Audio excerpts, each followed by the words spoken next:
Welcome to JP News. Vizag steel plant కు మంచి రోజులు వచ్చాయని వెంకటగిరి ఎమ్మెల్యే కురుగొండ్ల అన్నారు. CM Chandrababu, deputy CM Pawan Kalyan కృషితో వైజాగ్ స్టీల్ ప్లాంట్ ప్రైవేటీకరణ కాకుండా కేంద్ర ప్రభుత్వం నుండి ప్రత్యేక నిధులు మంజూరు చేపించారని వెంకటగిరి టీడీపీ కార్యాలయంలో మంగళవారం ఏర్పాటు చేసిన మీడియా సమావేశంలో ఎమ్మెల్యే కురుగొండ్ల రామకృష్ణ అన్నారు.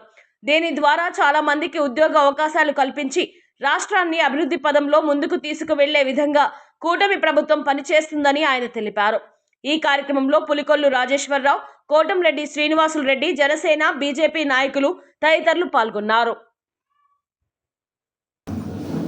కూటమి ప్రభుత్వం సోదరి సోదరులకు, పత్రికా విలేకరులకు, ప్రింట్ మీడియా, ఎలక్ట్రానిక్ సోదరులందరికీ కూడా నమస్కారాలు తెలియజేస్తూ, ఈరోజు కూటమి ప్రభుత్వం ఈ రాష్ట్రాన్ని ఏ విధంగా ముందుకు తీసుకెళ్లాలనేదే ముఖ్య ఉద్దేశం. గత ప్రభుత్వంలో ఇప్పుడే చెప్పారు సోదరులందరూ కూడా, స్టీల్ ఫ్యాక్టరీ కూడా అమ్మేసి మూసేసి ఆ స్థలాలను కూడా అమ్ముకొని తినాలనే ప్రయత్నం చేశారు. కానీ అక్కడ ఎవరైతే కార్మికులుగా పనిచేస్తున్నారో వాళ్ళందరూ కూడా పోరాటం చేశారు. ప్రైవేటీకరణ చేయాలంటే చేయకూడదు అనే ఉద్దేశంతోనే ఇది ఆంధ్రుల హక్కు, విశాఖ హక్కు అని చెప్పనే నినాదంతో వాళ్ళు పోరాటం జరిపారు. ఆ పోరాటమే తెలిసి మూసేసినా కానీ మళ్ళా మా ప్రభుత్వం వచ్చిన తర్వాత చంద్రబాబు నాయుడు కార్మికులకు అందరూ కూడా ఉద్యోగ అవకాశం కల్పించాలనే ఉద్దేశంతో మళ్ళా ఆ ఫ్యాక్టరీని తెరిపించి ఈరోజు కేంద్ర ప్రభుత్వం కూడా 11,440 కోట్లు రిలీజ్ చేసింది. ఇంకా కూడా మా నాయకుడు తెచ్చి అభివృద్ధి చేసేదానికి ప్రయత్నాలు చేస్తారని చెప్పని కూడా తెలియజేస్తా ఉన్నాం. మూసేసినవన్నీ కూడా తెరిపించి కార్మికులకు ఉద్యోగ అవకాశాలు కావాలి, ఈ రాష్ట్రాన్ని అభివృద్ధి చేసుకోవాలి అన్ని రకాలుగానే ఉద్దేశంతోనే ఈరోజు కూటమి ప్రభుత్వం ఏర్పడి కేంద్రం సహాయ సహకారాలు తీసుకుంటూ ఈ రాష్ట్రాన్ని ముందుకు తీసుకెళ్తా ఉంది. గత ప్రభుత్వంలో జగన్మోహన్ రెడ్డి అన్నీ కూడా ఆయన సొంత ఆస్తులుగా ఏర్పరచుకొని మూసేయాలని చూసినటువంటి వ్యక్తి ఎవరంటే జగన్మోహన్ రెడ్డి. ఆయన సొంత స్వలాభం కోసం ప్రయత్నం చేసుకున్నాడే కానీ ఈ రాష్ట్ర ప్రయోజనాల కోసం, ప్రజల కోసం ఎక్కడ కూడా ఒక అభివృద్ధి పని అంటూ చేయలేదు. ఎక్కడైనా చేసినాయంటే మేము ఛాలెంజ్ చేస్తున్నాం, చూపించమని చెప్పాను. ఈరోజు ఇన్ని కష్టాల్లో ఉన్న ప్రభుత్వాన్ని ముందుకు తీసుకెళ్తూ అభివృద్ధి కార్యక్రమాల్లో ముందున్నాడంటే అది చంద్రబాబు నాయుడు ఉన్నటువంటి ఆలోచన, ధైర్యం అన్ని రకాలుగా అని చెప్పనేసి కూడా తెలియజేస్తూ ఉన్నాం. అందుకని మా నాయకుడికి ఆ భగవంతుడు ఆయుర ఆరోగ్యాలు ఇచ్చి ఈ రాష్ట్రాన్ని ఇంకా ముందుకు తీసుకెళ్లాలని చెప్పని కోరుకుంటాం.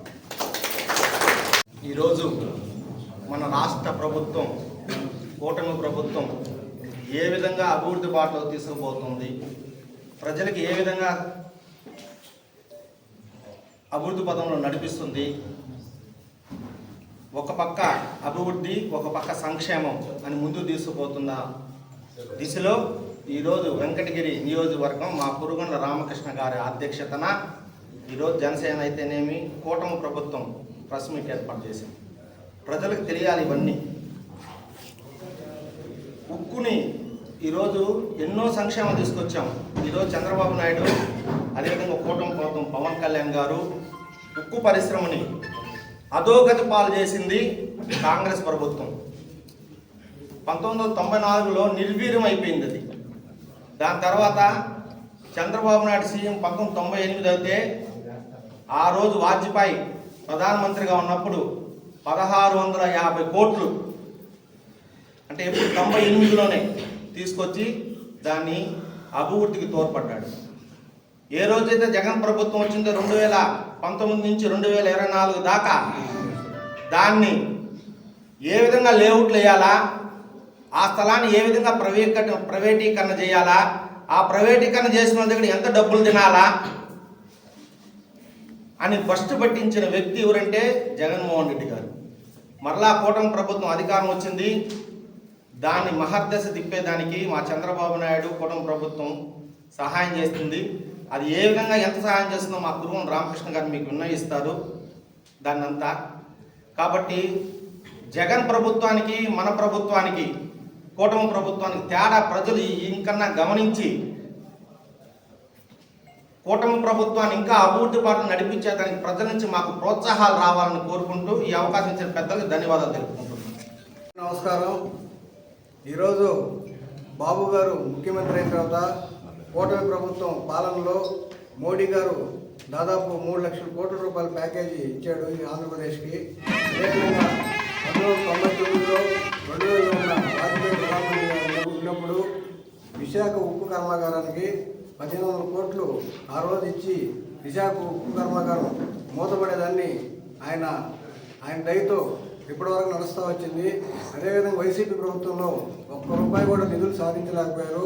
మూతపడిన ఉక్కు పరిశ్రమని మళ్ళా బాబు గారు వచ్చిన తర్వాత 1100 కోట్ల రూపాయలు సుమారుగా ఆయన ప్యాకేజ్ తీసుకొచ్చి మళ్ళీ ఉక్కు కర్మాగారం పనిచేసే కార్మికులు అయితేనే దాని బిజినెస్లో కానీ ముందు పెట్టి మళ్ళీ విశాఖ ఉక్కు ఆంధ్రులు హక్కు అన్నట్టు వైజాగ్ స్టీల్ని భారతదేశంలో నెంబర్ 1 స్టీల్ ఫ్యాక్టరీగా నిలిపేదానికి బాబు గారు ముందుంటాడని అందరికీ తెలియజేస్తున్నాం.